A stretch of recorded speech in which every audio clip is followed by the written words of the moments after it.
So we are recording now. Thank you, Joel and Phyllis. Happy to have you here. For those of you who don't know, this is the Silvermans, and I've been in the congregation for quite a while. And on Mondays, we try to do this episode where we meet virtually so that members from home can get to know one another, even though it's not safe yet to fully meet in person at the shul. And well, why don't we just start? We'll start with you, Phyllis. If you could tell us a little bit about your background and where you're from and how you got to Richmond.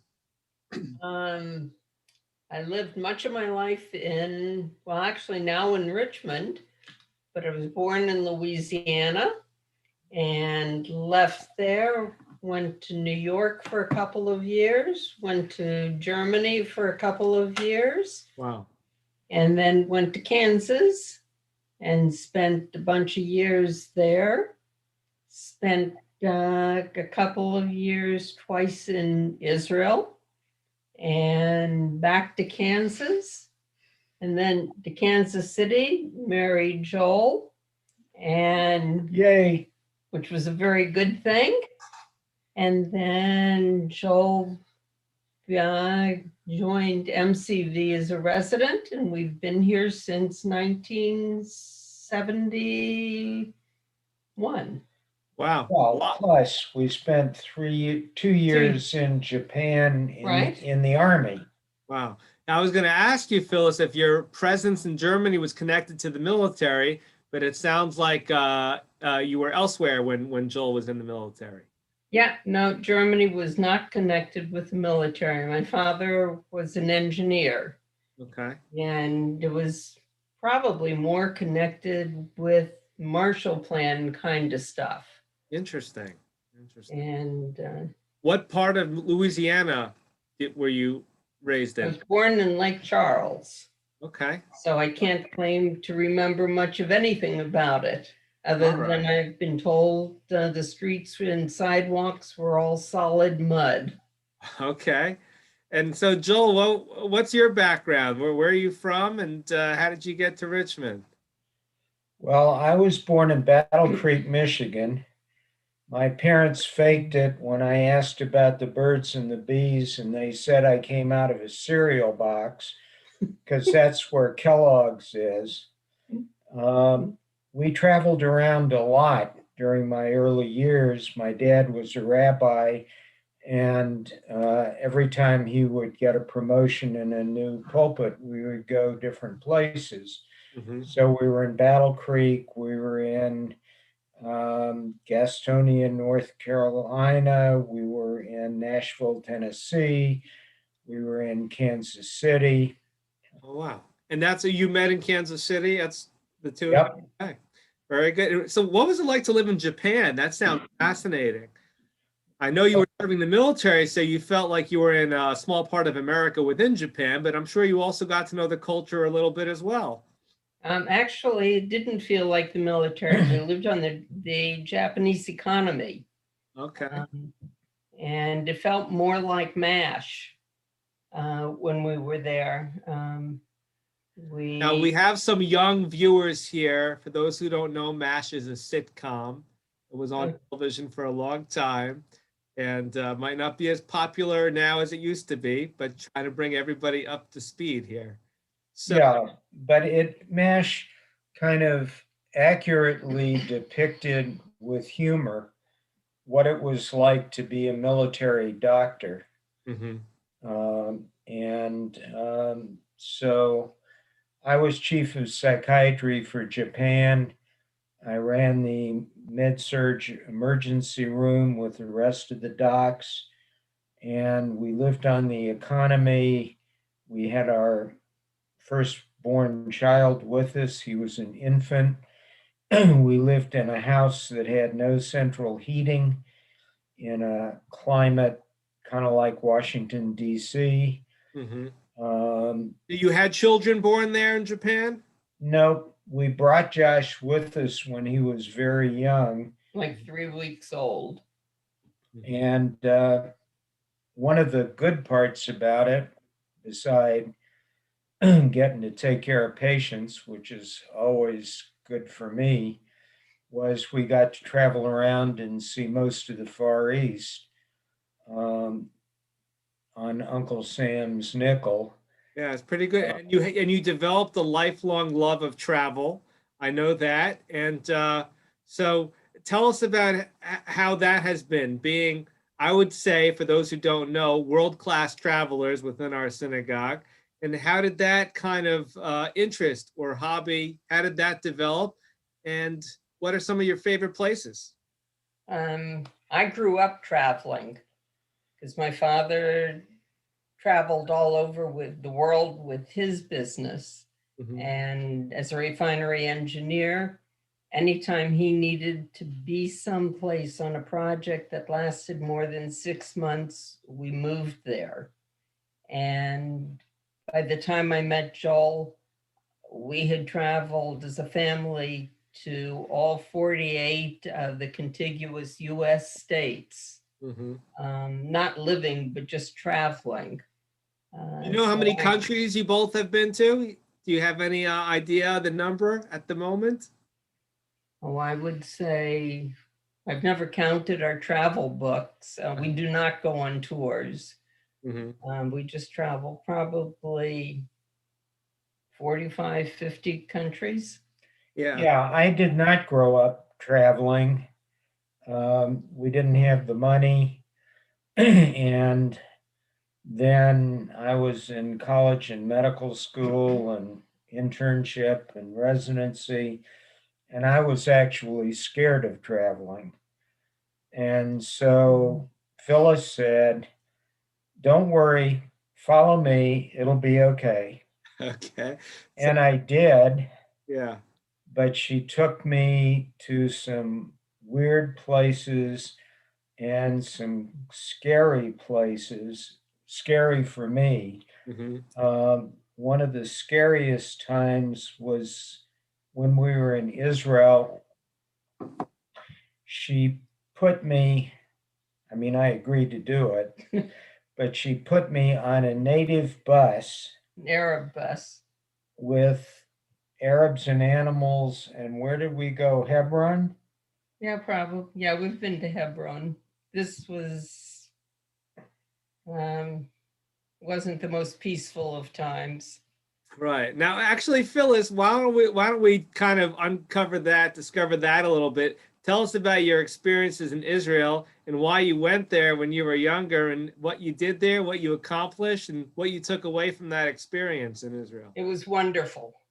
Matter of fact, I'm reading a book right now about the different developmental times in Israel that had to do with the politics of it. The first time that I'd lived there was with my family in 1960 and 61. We were there for Israel's bar mitzvah, which was a very different time in Israel than for people who have gone there more recently. It was amazing. It was during the pioneer time. It was when the first Zionists were very busy building the country. The Hula Valley had just recently been drained. I went to school there. I was, what was I, 12, 13 years old. Went to an Israeli school. My friends were all Israeli. Wow, that's amazing. Um, Got to know the culture. That's really incredible. the culture it was wonderful. I much preferred Israel in those days than now. Hmm. Did you get to know Moshe Dayan? He lived across the street from one of my relatives. It's amazing. It's so So did about Rabin. these heroes. Yeah, that is amazing. And you got to know him as a real person, which is incredible. That is incredible. So, Joel, you've become in your career now one of the leading psychiatrists in the Commonwealth. Let me ask you about your Judaism. Has your Judaism, whether you were in Japan or whether you were in the States or wherever you might have been, has that ever been an issue in terms of your professional, I would say, ascendancy? No, it never was a problem. Everyone has always identified me as Jewish. Some of it may be my last name, some of it may be my face. One of my favorite stories is during the period in history where there was airline hijacking. When the family would travel on an airline, because my Orthodox wife kind of looked like a Shih Tzu with her blue eyes and blonde hair, the family would jokingly suggest that I should sit somewhere else, that it would be safer. But I was clear. When I wanted to be chairman of the department, Phyllis didn't want me to do it for a lot of good reasons. And we negotiated back and forth for a long time. And she finally agreed, but I had to agree to two conditions. One condition was I would take every vacation day that I had, and that I would take it in the year that it accrued so I wouldn't cheat and say, well, I'm too busy this year, but I'll do it next year. Uh-huh. And going to meetings didn't count. And the second condition was, regardless of what was happening at the university and who wanted me to show up in an event, it was her requirement that I would be home for Friday night Shabbos dinner Mhm. with the family.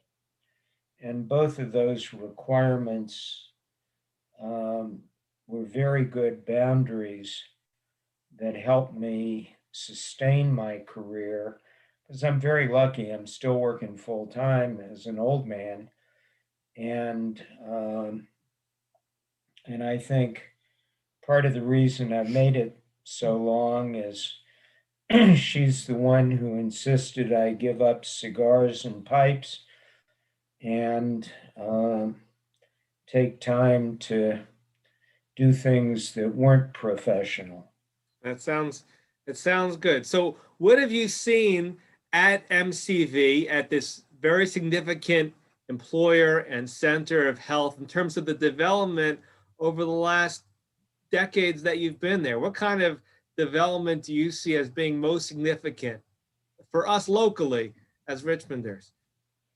Well, I think that Richmond may not understand what a jewel it has. We train young doctors to be physicians, and of course, train all, psychologists, social workers, nurses, and provide excellent care that's provided by doctors who teach, which requires staying current, and who do the research. I'm very biased in the fact that over the last 35 years, we've built a very strong department of psychiatry with one of the top 2 to 3 best researchers in psychiatry in the world. This guy, Dr. Ken Kendler, who also is a Torah scholar, is ranked, I think, as in the top 65 of all researchers across all areas in the world. Wow. And again, the focus is understanding how the biology we bring to mental illness, the genetics, just like with other illnesses, how that and the environmental pressures that people feel, how those two things interact to create symptoms. And the more we understand about that, the better we're going to be positioned to develop new treatments so that we can diagnose people early and get people well. And I'm sure those findings really affect communities across the country and around the world, as you've said. Now, let me ask you, Phyllis, what have you seen in Richmond? You're not from Virginia originally. what have you seen here, having been here now for some time, in terms of the city as it has developed now versus when you came here? And what do you think of the changes that you've seen? And what are the changes that you think are most significant? The city has grown. When we first came here, McDonald's was probably the best restaurant in town. It has grown from a little city into a big city, but at the same time, it has remained a very friendly place. I can't go out places without knowing people and feeling the same warmth that it felt when we first arrived. Maybe because we've been here so long. I always run into people at Costco to stop and talk with. If I'm feeling sad and lonely, that disappears as soon as I go into a store. Very good. Very good. So it's a Well, wonderful place to live. We thought when we came here originally in '71, we thought we were going to be here for 2 years when we left to go to Japan, Wow. and we came back. Yeah. Well, I'll add something to that. When we came in the early 70s, I was afraid of Richmond because it had this terrible history of racial lack of tolerance, Mhm. and that still existed in the early 70s. Mhm. When people would talk about the war, some people, it wasn't Vietnam, they were still talking about the damn Civil War. Right. I was Uh, going to ask you, as this, having to kind of embrace this different culture here in the South, what that was like for you, Joel, and needing to kind of see things from the perspective of your patients and from your colleagues, and how much of an adjustment that must have been compared to today. well, it turned out not to be that great an adjustment, but I think that Richmond has grown up a lot and has become much more international. And if you look at the medical center, there are people from all over the world. And I believe that Virginia and Richmond has become much more racially tolerant. That isn't to say that the Ku Klux Klan doesn't exist or that anti Semitism doesn't exist, because especially in the last 4 years, I've been much more anxious about whether the Jewish community was going to be attacked Mhm. and whether our children and our people, as well as people from other communities, were going to be safe. Mhm. But on the whole, looking at the whole trajectory, I think that Virginia has become a more tolerant um, place that has accepted diversity. Mhm. And I think that that's a very important thing for Virginia, and it's a very important thing for the Jewish community, not only to have other people accept us, Mhm. but for us to um, be accepting of other people. And sometimes, for some people, Mhm. for example, accepting gays and lesbians may be um, difficult. Yeah, and I guess I would ask you, Phyllis, turning to you and talking about the shul and the Jewish community, and ask you kind of, Phyllis, what are some of your fonder memories thinking of Beth Israel? And for some people who are new to our community who are going to be watching this, how would you describe the dynamic at the shul as you found it kind of over the years? Um, That's a tough question. yeah, this KBI has made some changes. Mhm. It has gone, originally it was a place that was not for us. And then we joined it. And it is, in recent times, it has made some changes again. Mhm. And it kind of has gone back and forth. You sent your kids to some of the Hebrew school. I guess people don't know. We didn't talk about your family at all. Tell us a little about your children and grandchildren, and if people don't know that we used to have a Hebrew school here at the synagogue as well, and their involvement as well. I guess going back in time, and I understand that you have some children and grandchildren who moved back to the area. So if you can speak to some of your other family here in Richmond. Our kids went to RTA many years ago because they're well grown. And two of our kids live here in town with their family. And they're wonderful to have here. One lives in Philadelphia. One family that lives here in town, the husband and wife are both attorneys, and they have one daughter who, matter of fact, today turned 15. Oh, wow.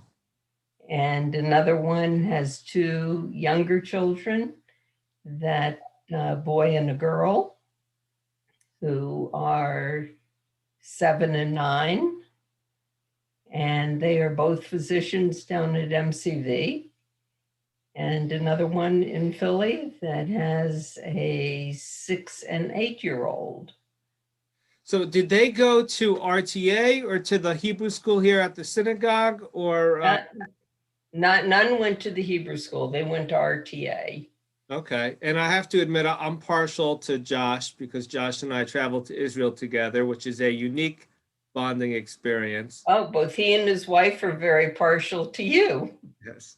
They had wonderful experiences going to Israel. Yeah. So we started that here at the shul not too long ago. It's been a good experience. So, Joel, one other question for you. In terms of your military career, a lot of people today don't have as many family members or connections to the military as much as they used to. And I was wondering how your military experience impacted you professionally, Jewishly, if at all, or anything along those lines in terms of your military background. Well, professionally, I was fresh out of training, and we were in an era where we didn't have Zoom or internet, and I was responsible for a large staff and a lot of people who were struggling being far away from home, a lot of problems with alcohol and other issues. The soldiers were grateful for good care, and I have always loved taking care of people and helping them with their problems. Jewishly, Japan was very interesting, and it's hard to know how to separate hard history from stories, but the stories were that, of course, the Japanese in World War II were on the side of the Nazis. And there was an interesting story that Hitler had asked Hirohito to kill his Jews. And there was a big Jewish community in Japan because going back in history, the spice silk trade brought Jews from the Middle East to the Orient, to the Asian countries, and many of them settled there. They intermarried, they had families. And so there was a big Jewish community, and Jews had also migrated from Russia to Japan. More to China, too. And the story was that Hitler wanted the Japanese to kill their Jews because he wanted everybody to kill Jews. And the story was that the emperor said, "No way, these are our people." And he's reportedly sent the Jews to the mountains, not in concentration camps, but to get out of the public eye and not to be visible to the Nazis. There was It's really also- fascinating to hear that history. We are recording this on Pearl Harbor on December 7th. Yeah, absolutely. To be The this rabbi, what was his name? Took care. The He's in Miami, as far as I've I heard know, the he's name. still there. Yeah, I've heard the name. Rabbi took care was the community rabbi We used to get him his kosher meat. Oh, through wow. the army. Okay. And again, the whole quest keeping kosher in Japan Uh-huh. was a very different experience, and there's some really good stories about that. Yeah. But the rabbi reportedly was friends with the crown prince, who later became the emperor. And there was again a story. Mhm. I can't tell you whether there's any truth to it or not, but there was a story that the imperial mirror, which one was not, if you weren't the emperor, you, under the pain of death, you weren't allowed to look at the imperial mirror. But the rabbi told the story that the crown prince had told him that there was Hebrew on the imperial mirror. Wow. In Japan, Phyllis had a kosher card that we had designed before we went. That's fascinating. So it said both in English and in the local language, I am Jewish. I can only eat certain things. And then there was one column in English that listed what she could eat. Uh-huh. On the other side, it was written in kanji in the local language. Right. So we would travel on weekends and go into these little communities in the mountains Wow. where they hadn't seen a Caucasian, let alone a Jew. Uh-huh. And we would show up in a restaurant Yeah. and she'd pull out the card and they would read it and study it. And then they get on the phone and they call everybody in town to say there are Jews here. And That's people amazing. would show up in droves. Wow. Nothing hostile. Right. They just hadn't seen one. Right. You really feel your Jewishness there. And then they would pull everything out of the kitchen that she could eat. Uh-huh. That is amazing. That's very nice. And then they wouldn't charge us Any money. any Wow. money. That's incredible. And then people would get into contests Mhm. teaching us how to use chopsticks. Okay. Right. And each person had their own way of doing it. And of course, they spoke no English, we spoke almost no Japanese. There you So go. it was an exercise in empathy. It's amazing to hear that history, and we often don't tell these stories enough. Unfortunately, sometimes people know about the negative stories, but not the positive stories as much as they should. Now, one last question: which country of the dozens that you have been to had the best skiing for you? I know that was an interest or had been an interest of yours. Best skiing. The best what? Skiing. Oh, what has the best skiing? Canada. Okay, there you go. Whistler. But of the countries other than America, which is our favorite, Mhm. Oh, for travel? yeah, Africa. Okay. yeah. I mean, You went to the safaris. I know that, right? You well, Our own safari. We didn't go with groups. okay, right. We went across the entire breadth of sub-Saharan Africa Wow. with our son, sleeping in a tent without a guide. Oh my gosh. I think we'll have to do another session just on that. But I want to thank you both for your time. Thank you, Rabbi. A happy Hanukkah. Happy Hanukkah. That's the recording. Thank you. Happy Hanukkah to the congregation. Thank you.